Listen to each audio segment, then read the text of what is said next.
Olá, amigos. Estamos de volta com mais um curso de português, mais voltado para as dificuldades do texto escrito. Observamos nossa prática diária nas escolas, que os alunos têm uma dificuldadezinha muito recorrente com relação aos complementos verbais e aos complementos nominais, os chamados termos integrantes da oração. Se você prestar bem atenção, dependendo do contexto em que você esteja se expressando, há alguns verbos ou alguns nomes que não dizem efetivamente o suficiente, aquilo que você quer dizer, que não expressam com clareza o seu pensamento, o pensamento inteiro. São esses verbos que, dependendo do contexto, não esqueçam disso, podem pedir complemento. Quer dizer, você terá que, além do sujeito da oração e do verbo, dar a esse verbo um complemento, né? Um termo a mais. Esse termo a mais que a gente vai colocar aí, que vai servir de complemento para o verbo, é o chamado termo integrante. E você já sabe o nome integrante, que integra, não é? Portanto, que completa. Você pode chamar de termo integrante, de complemento, ou, no nosso caso agora, de objeto.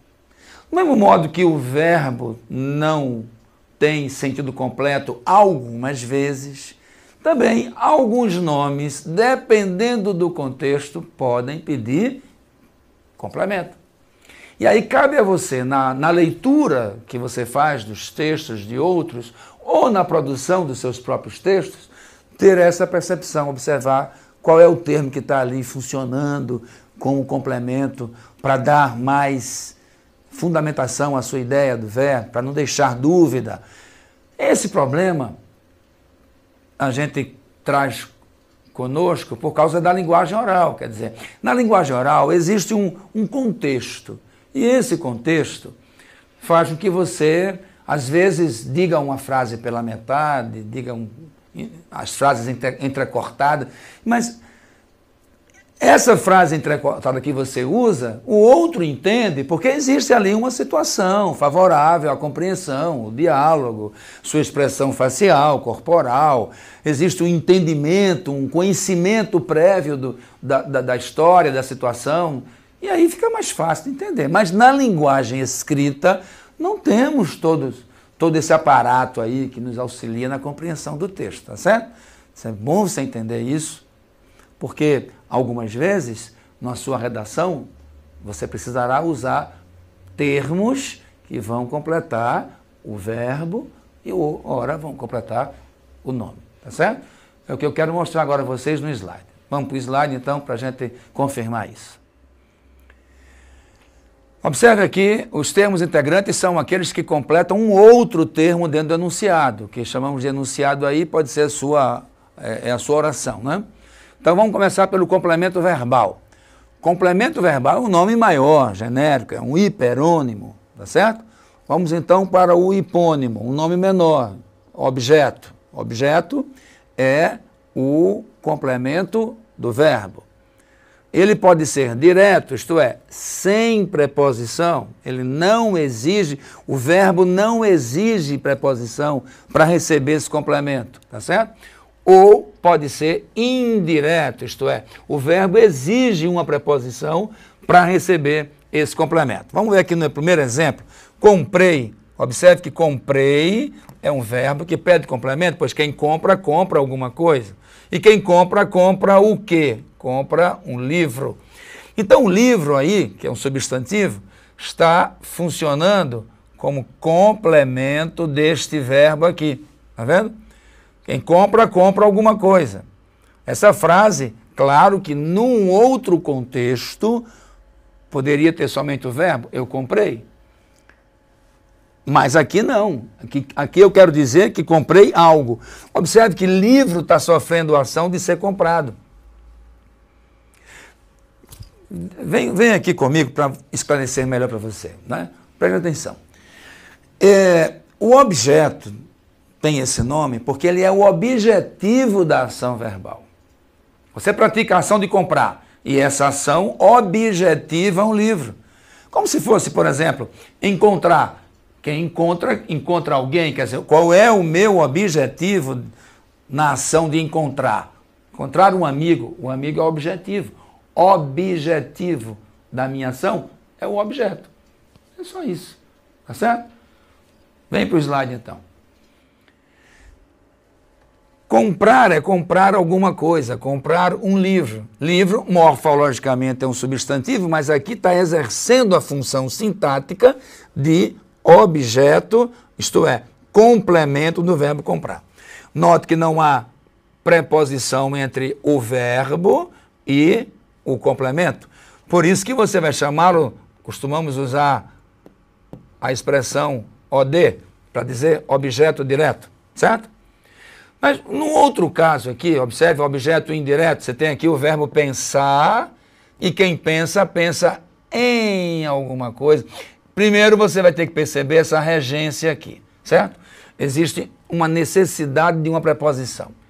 Por causa do contexto, claro que o verbo pensar poderia ter outro uso, com outro significado em outra situação, claro? E aí viria sem a preposição.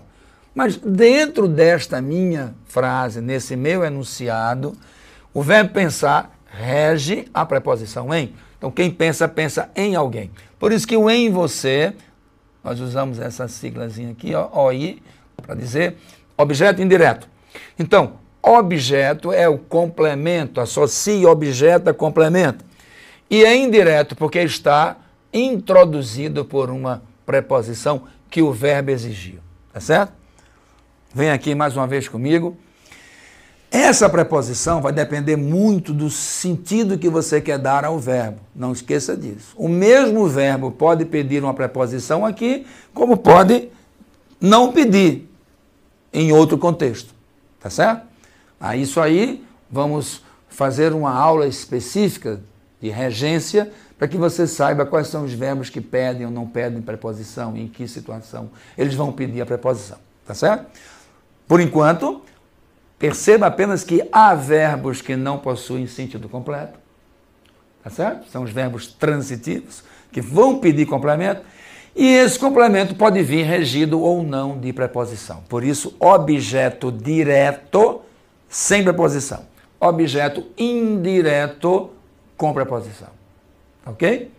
Vamos para o slide de novo. Temos agora o complemento nominal.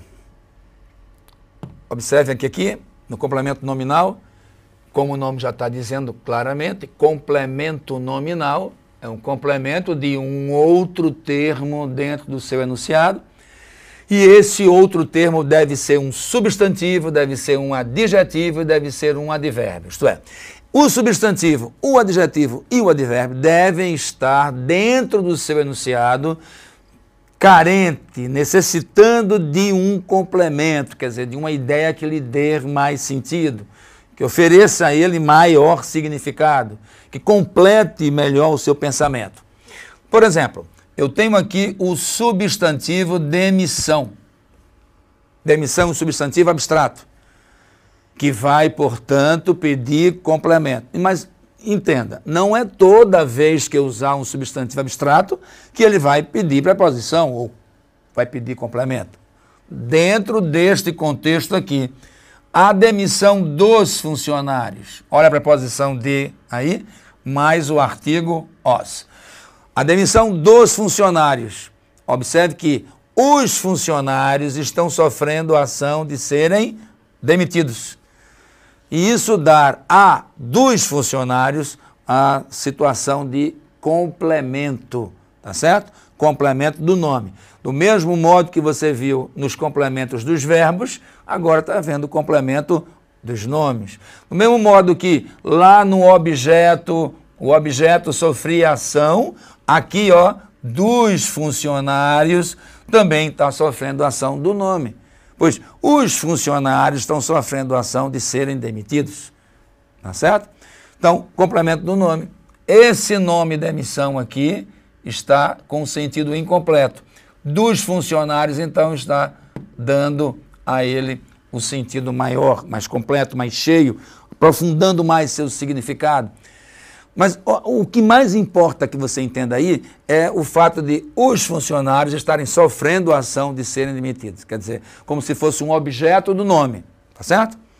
Aqui, Ana é rápida. Claro que numa outra situação bastaria dizer que Ana é rápida e você já entendeu. Mas eu quero especificar, eu quero determinar, eu quero deixar mais clara a ideia da rapidez dela. Então ela é rápida na resposta. Ela poderia ser rápida numa atividade esportiva, ela poderia ser rápida no exercício, poderia ser rápida na corrida, mas eu quero especificar a rapidez dela. Rápida é um adjetivo que é a qualidade que eu atribuo a Ana, e rápida em alguma coisa. Olha a preposição em aqui, mais o artigo a. Então ela é rápida na resposta. Na resposta, portanto, é o complemento de rápida, que é um adjetivo.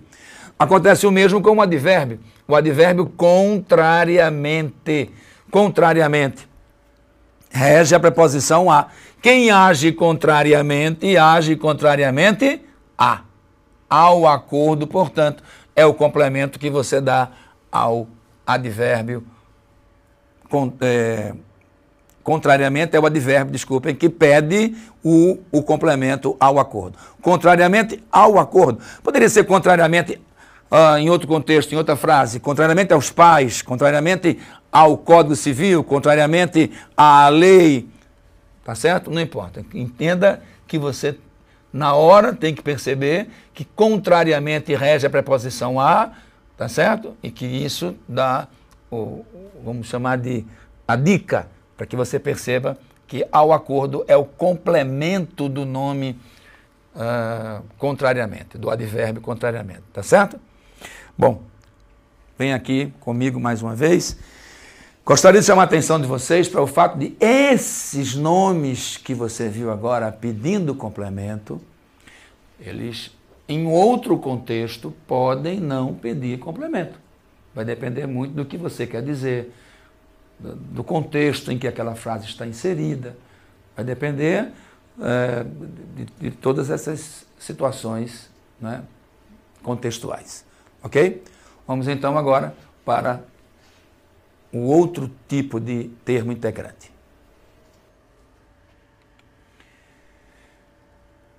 O agente da passiva.